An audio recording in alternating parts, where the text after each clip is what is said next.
Pickman's Model, by H.P. Lovecraft. Published 1927. You needn't think I'm crazy, Eliot. Plenty of others have queerer prejudices than this. Why don't you laugh at Oliver's grandfather, who won't ride in a motor? If I don't like that damned subway, it's my own business. And we got here more quickly anyhow in the taxi. We'd have had to walk up the hill from Park Street if we'd taken the car. I know I'm more nervous than I was when you saw me last year. But you don't need to hold a clinic over it. There's plenty of reason, God knows, and I fancy I'm lucky to be sane at all. Why the third degree? You didn't use to be so inquisitive. Well, if you must hear it, I don't know why you shouldn't. Maybe you ought to, anyhow, for you kept writing me like a grieved parent when you heard I'd begun to cut the art club and keep away from Pickman. Now that he's disappeared, I go around to the club once in a while, but my nerves aren't what they were. No, I don't know what's become of Pickman, and I don't like to guess. You might have surmised I had some inside information when I dropped him, and that's why I don't want to think where he's gone. Let the police find what they can. It won't be much, judging from the fact that they don't know yet of the old North End place he hired under the name of Peters. I'm not sure that I could find it again myself. Not that I'd ever try, even in broad daylight. Yes, I do know, or I'm afraid I know, why he maintained it. I'm coming to that. And I think you'll understand before I'm through why I don't tell the police. They would ask me to guide them, but I couldn't go back there even if I knew the way. There was something there, and now I can't use the subway and you may as well have your laugh at this too, go down into cellars anymore. I should think you'd have known I didn't drop Pickman for the same silly reasons that fussy old women like Dr. Reed or Joe Minott or Bosworth did. Morbid art doesn't shock me, and when a man has the genius Pickman had, I feel it an honor to know him, no matter what direction his work takes.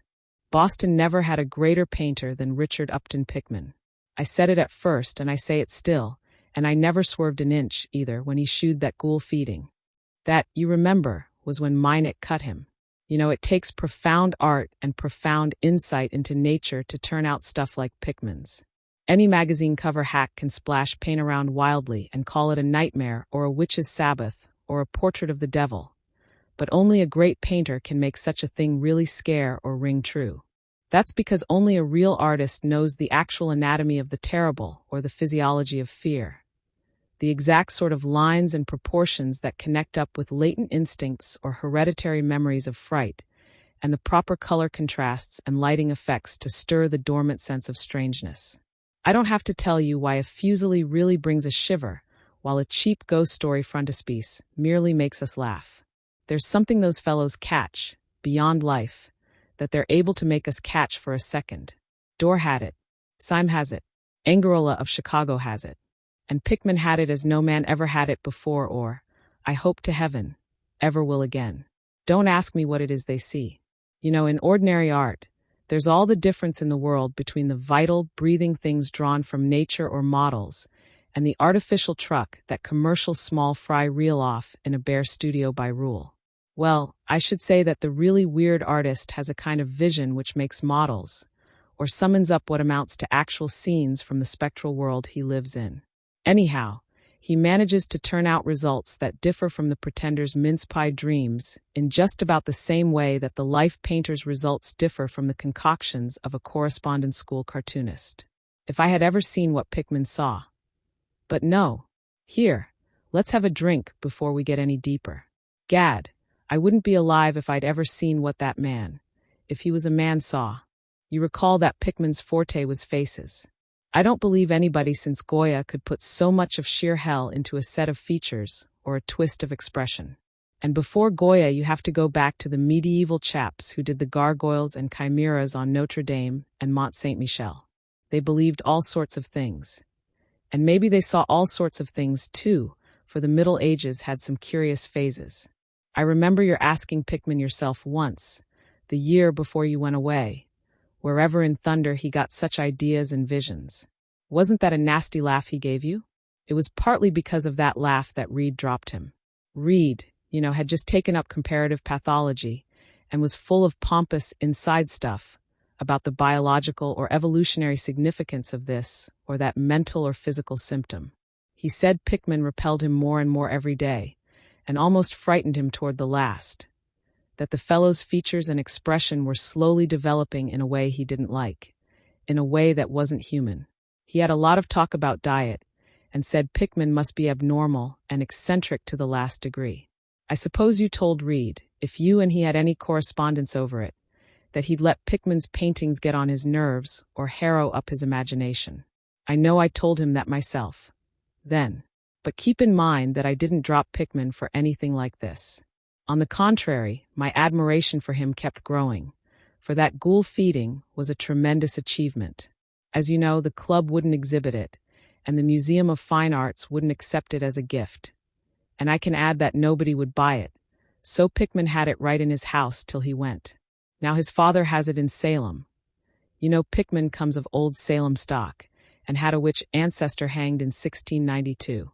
I got into the habit of calling on Pickman quite often, especially after I began making notes for a monograph on weird art.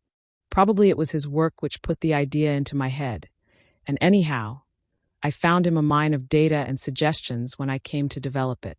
He shewed me all the paintings and drawings he had about, including some pen and ink sketches that would, I verily believe, have got him kicked out of the club if many of the members had seen them.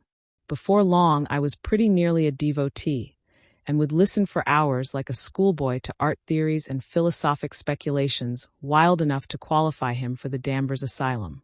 My hero worship, coupled with the fact that people generally were commencing to have less and less to do with him, made him get very confidential with me. And one evening he hinted that if I were fairly close-mouthed and none too squeamish, he might shew me something rather unusual, something a bit stronger than anything he had in the house.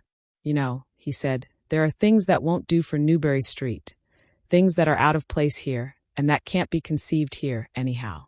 It's my business to catch the overtones of the soul, and you won't find those in a parvenu set of artificial streets on made land. Back Bay isn't Boston. It isn't anything yet, because it's had no time to pick up memories and attract local spirits. If there are any ghosts here, they're the tame ghosts of a salt marsh and a shallow cove. And I want human ghosts. The ghosts of beings highly organized enough to have looked on hell and known the meaning of what they saw. The place for an artist to live is the North End. If any aesthete were sincere, he'd put up with the slums for the sake of the mass traditions. God, man, don't you realize that places like that weren't merely made, but actually grew? Generation after generation lived and felt and died there, and in days when people weren't afraid to live and feel and die. Don't you know there was a mill on Copp's Hill in 1632, and that half the present streets were laid out by 1650? I can shew you houses that have stood 2 centuries and a half and more. Houses that have witnessed what would make a modern house crumble into powder. What do moderns know of life and the forces behind it?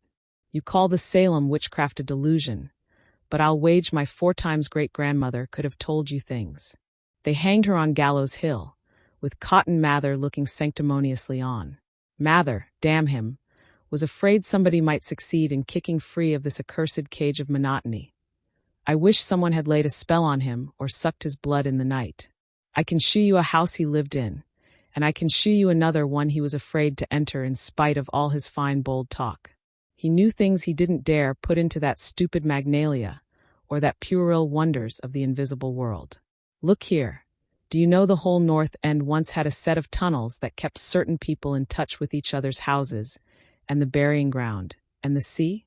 Let them prosecute and persecute above ground. Things went on every day that they couldn't reach, and voices laughed at night that they couldn't place.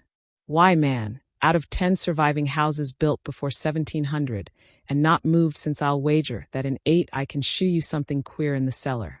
There's hardly a month that you don't read of workmen finding bricked-up arches and wells leading nowhere in this, or that old place as it comes down.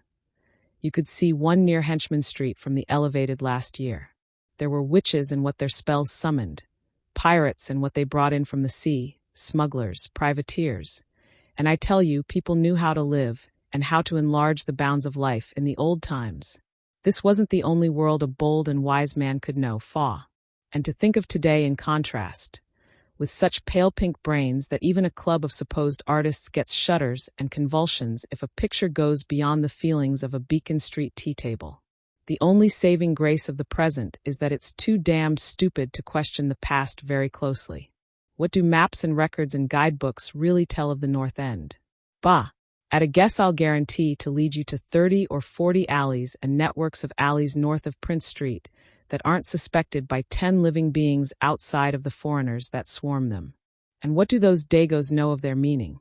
No, Thurber, these ancient places are dreaming gorgeously and overflowing with wonder and terror and escapes from the commonplace. And yet there's not a living soul to understand or profit by them. Or rather, there's only one living soul. For I haven't been digging around in the past for nothing. See here, you're interested in this sort of thing.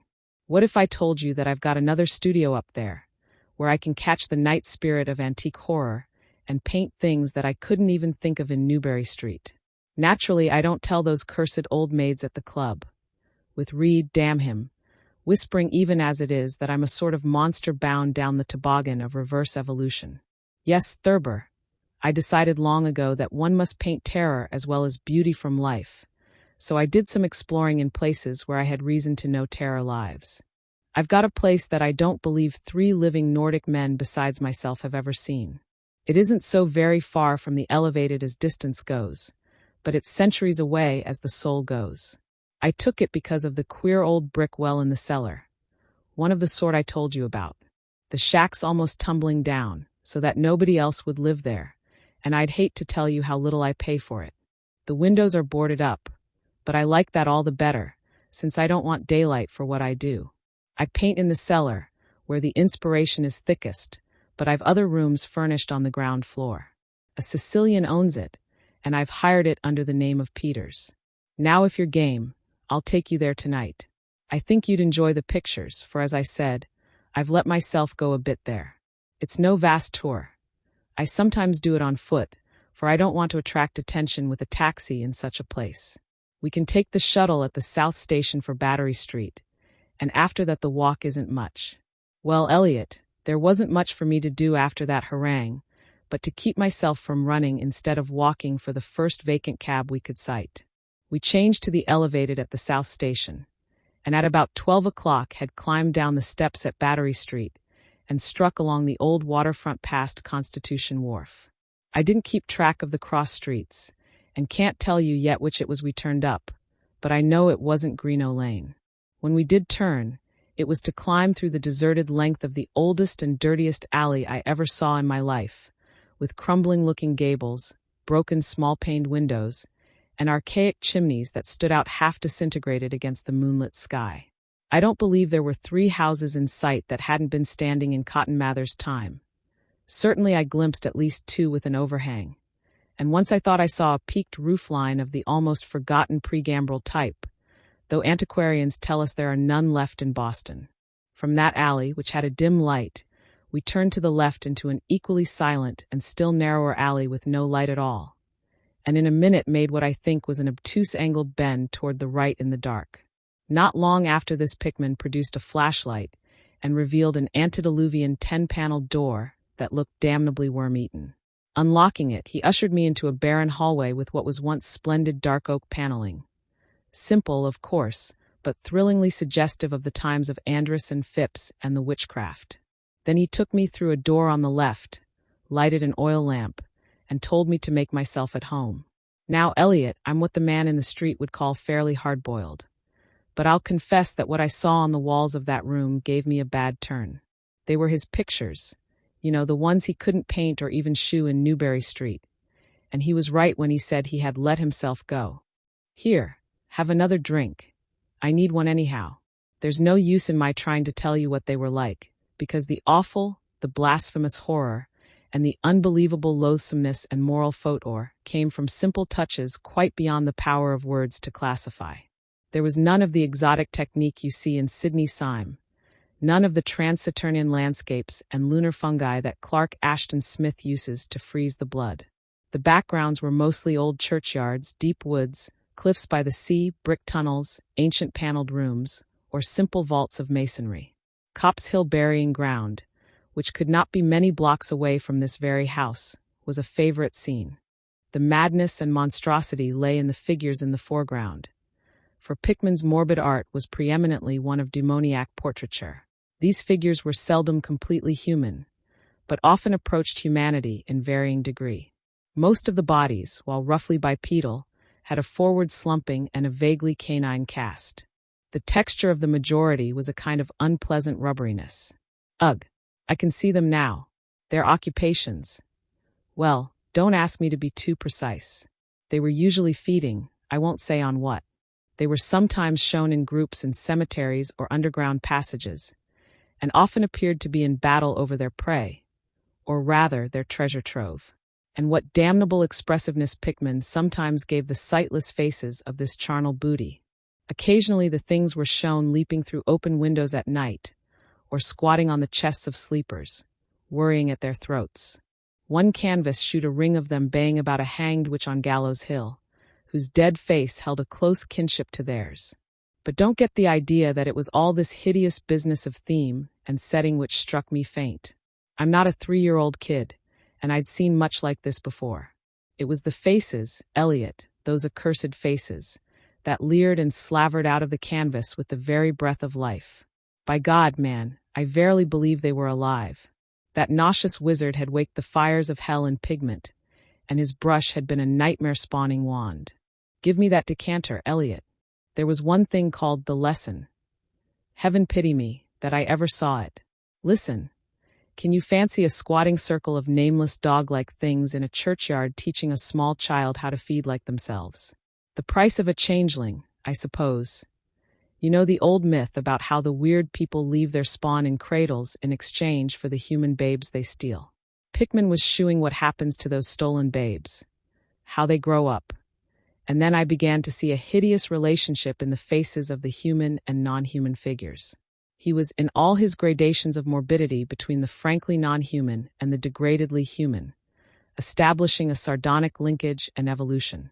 The dog things were developed from mortals, and no sooner had I wondered what he made of their own young as left with mankind in the form of changelings, than my eye caught a picture embodying that very thought. It was that of an ancient Puritan interior, a heavily beamed room with lattice windows, a settle and clumsy 17th century furniture, with the family sitting about while the father read from the scriptures. Every face but one shewed nobility and reverence, but that one reflected the mockery of the pit. It was that of a young man in years, and no doubt belonged to a supposed son of that pious father, but in essence it was the kin of the unclean things. It was their changeling, and in a spirit of supreme irony Pickman had given the features a very perceptible resemblance to his own. By this time Pickman had lighted a lamp in an adjoining room and was politely holding open the door for me, asking me if I would care to see his modern studies. I hadn't been able to give him much of my opinions. I was too speechless with fright and loathing, but I think he fully understood and felt highly complimented. And now I want to assure you again, Elliot, that I'm no mollycoddle to scream at anything which shews a bit of departure from the usual. I'm middle-aged and decently sophisticated, and I guess you saw enough of me in France to know I'm not easily knocked out. Remember, too, that I just about recovered my wind and gotten used to those frightful pictures which turned colonial New England into a kind of annex of hell. Well, in spite of all this, that next room forced a real scream out of me, and I had to clutch at the doorway to keep from keeling over. The other chamber had shown a pack of ghouls and witches overrunning the world of our forefathers, but this one brought the horror right into our own daily life. Gad, how that man could paint!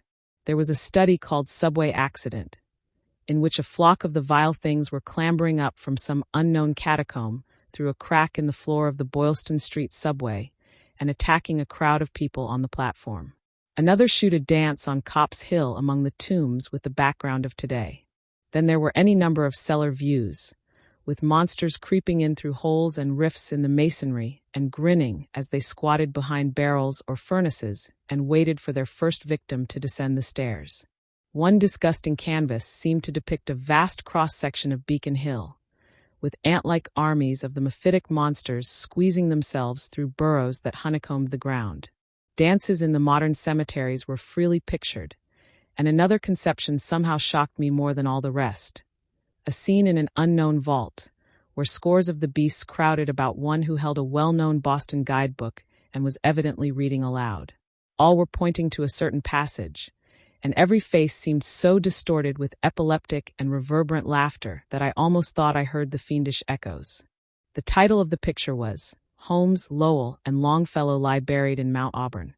As I gradually steadied myself and got readjusted to this second room of deviltry and morbidity, I began to analyze some of the points in my sickening loathing. In the first place, I said to myself, these things repelled because of the utter inhumanity and callous cruelty they shewed in Pickman. The fellow must be a relentless enemy of all mankind to take such glee in the torture of brain and flesh and the degradation of the mortal tenement. In the second place, they terrified because of their very greatness. Their art was the art that convinced. When we saw the pictures, we saw the demons themselves and were afraid of them. And the queer part was that Pickman got none of his power from the use of selectiveness or bizarrerie. Nothing was blurred, distorted, or conventionalized. Outlines were sharp and lifelike, and details were almost painfully defined. And the faces. It was not any mere artist's interpretation that we saw. It was pandemonium itself, crystal clear in stark objectivity. That was it, by heaven. The man was not a fantasist or romanticist at all. He did not even try to give us the churning, prismatic ephemera of dreams, but coldly and sardonically reflected some stable, mechanistic, and well-established horror world which he saw fully, brilliantly, squarely, and unfalteringly. God knows what that world can have been, or where he ever glimpsed the blasphemous shapes that loped and trotted and crawled through it. But whatever the baffling source of his images, one thing was plain. Pickman was in every sense, in conception and in execution, a thorough, painstaking, and almost scientific realist. My host was now leading the way down cellar to his actual studio, and I braced myself for some hellish effects among the unfinished canvases. As we reached the bottom of the damp stairs, he turned his flashlight to a corner of the large, open space at hand, revealing the circular brick curb of what was evidently a great well in the earthen floor. We walked nearer, and I saw that it must be 5 feet across, with walls a good foot thick and some 6 inches above the ground level. Solid work of the 17th century, or I was much mistaken. That, Pickman said, was the kind of thing he had been talking about, an aperture of the network of tunnels that used to undermine the hill. I noticed idly that it did not seem to be bricked up, and that a heavy disk of wood formed the apparent cover. Thinking of the things this well must have been connected with if Pickman's wild hints had not been mere rhetoric, I shivered slightly, then turned to follow him up a step and through a narrow door into a room of fair size, provided with a wooden floor and furnished as a studio. An acetylene gas outfit gave the light necessary for work. The unfinished pictures on easels or propped against the walls were as ghastly as the finished ones upstairs, and shewed the painstaking methods of the artist. Scenes were blocked out with extreme care, and penciled guidelines told of the minute exactitude which Pickman used in getting the right perspective and proportions. The man was great. I say it even now, knowing as much as I do. A large camera on a table excited my notice, and Pickman told me that he used it in taking scenes for backgrounds, so that he might paint them from photographs in the studio instead of carting his outfit around the town for this or that view. He thought a photograph quite as good as an actual scene or model for sustained work, and declared he employed them regularly. There was something very disturbing about the nauseous sketches and half-finished monstrosities that leered around from every side of the room, and when Pickman suddenly unveiled a huge canvas on the side away from the light, I could not for my life keep back a loud scream. The second I had emitted that night, it echoed and echoed through the dim vaultings of that ancient and nitrous cellar, and I had to choke back a flood of reaction that threatened to burst out as hysterical laughter. Merciful Creator, Eliot, but I don't know how much was real and how much was feverish fancy. It doesn't seem to me that Earth can hold a dream like that. It was a colossal and nameless blasphemy with glaring red eyes, and it held in bony claws a thing that had been a man, gnawing at the head as a child nibbles at a stick of candy. Its position was a kind of crouch, and as one looked one felt that at any moment it might drop its present prey and seek a juicier morsel. But damn it all, it wasn't even the fiendish subject that made it such an immortal fountainhead of all panic. Not that, nor the dog face with its pointed ears, bloodshot eyes, flat nose, and drooling lips. It wasn't the scaly claws, nor the mold-caked body, nor the half-hooved feet. None of these, though any one of them might well have driven an excitable man to madness. It was the technique, Elliot. The cursed, the impious, the unnatural technique. As I am a living being, I never elsewhere saw the actual breath of life so fused into a canvas. The monster was there. It glared and gnawed and gnawed and glared. And I knew that only a suspension of nature's laws could ever let a man paint a thing like that without a model, without some glimpse of the nether world which no mortal unsold to the fiend has ever had. Pinned with a thumbtack to a vacant part of the canvas was a piece of paper now badly curled up. Probably, I thought, a photograph from which Pickman meant to paint a background as hideous as the nightmare it was to enhance. I reached out to uncurl and look at it, when suddenly I saw Pickman start as if shot. He had been listening with peculiar intensity ever since my shocked scream had waked unaccustomed echoes in the dark cellar. And now he seemed struck with a fright which, though not comparable to my own, had in it more of the physical than of the spiritual. He drew a revolver and motioned me to silence, then stepped out into the main cellar and closed the door behind him. I think I was paralyzed for an instant. Imitating Pickman's listening, I fancied I heard a faint scurrying sound somewhere, and a series of squeals or bleats in a direction I couldn't determine. I thought of huge rats and shuddered. Then there came a subdued sort of clatter which somehow set me all in gooseflesh, a furtive, groping kind of clatter, though I can't attempt to convey what I mean in words. It was like heavy wood falling on stone or brick, wood on brick. What did that make me think of? It came again and louder.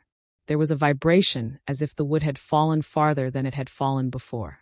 After that followed a sharp grating noise, a shouted gibberish from Pickman, and the deafening discharge of all 6 chambers of a revolver, fired spectacularly as a lion tamer might fire in the air for effect. A muffled squeal or squawk, and a thud. Then more wood and brick grating, a pause, and the opening of the door, at which I'll confess I started violently. Pickman reappeared with his smoking weapon, cursing the bloated rats that infested the ancient well. "The deuce knows what they eat, Thurber," he grinned, "for those archaic tunnels touched graveyard and witch den and sea-coast. But whatever it is, they must have run short, for they were devilish anxious to get out. Your yelling stirred them up, I fancy. Better be cautious in these old places. Our rodent friends are the one drawback, though I sometimes think they're a positive asset by way of atmosphere and color." Well, Elliot, that was the end of the night's adventure. Pickman had promised to shew me the place, and heaven knows he had done it. He led me out of that tangle of alleys in another direction, it seems, for when we sighted a lamp post we were in a half-familiar street with monotonous rows of mingled tenement blocks and old houses. Charter Street, it turned out to be, but I was too flustered to notice just where we hit it. We were too late for the elevated, and walked back downtown through Hanover Street. I remember that walk. We switched from Tremont up Beacon, and Pickman left me at the corner of Joy, where I turned off. I never spoke to him again. Why did I drop him? Don't be impatient. Wait till I ring for coffee. We've had enough of the other stuff, but I for one need something. No, it wasn't the paintings I saw in that place, though I'll swear they were enough to get him ostracized in 9/10 of the homes and clubs of Boston. And I guess you won't wonder now why I have to steer clear of subways and cellars. It was something I found in my coat the next morning. You know, the curled-up paper tacked to that frightful canvas in the cellar. The thing I thought was a photograph of some scene he meant to use as a background for that monster. That last scare had come while I was reaching to uncurl it, and it seems I had vacantly crumpled it into my pocket. But here's the coffee. Take it black, Elliot, if you're wise. Yes, that paper was the reason I dropped Pickman. Richard Upton Pickman, the greatest artist I have ever known, and the foulest being that ever leaped the bounds of life into the pits of myth and madness. Elliot, old Reed was right. He wasn't strictly human. Either he was born in strange shadow, or he'd found a way to unlock the forbidden gate. It's all the same now, for he's gone, back into the fabulous darkness he loved to haunt. Here, let's have the chandelier going. Don't ask me to explain or even conjecture about what I burned. Don't ask me, either, what lay behind that mole-like scrambling Pickman was so keen to pass off as rats. There are secrets, you know, which might have come down from old Salem times, And Cotton Mather tells even stranger things. You know how damned lifelike Pickman's paintings were. How we all wondered where he got those faces. Well, that paper wasn't a photograph of any background, after all. What it shewed was simply the monstrous being he was painting on that awful canvas. It was the model he was using, and its background was merely the wall of the cellar studio in minute detail. But by God, Elliot, it was a photograph from life.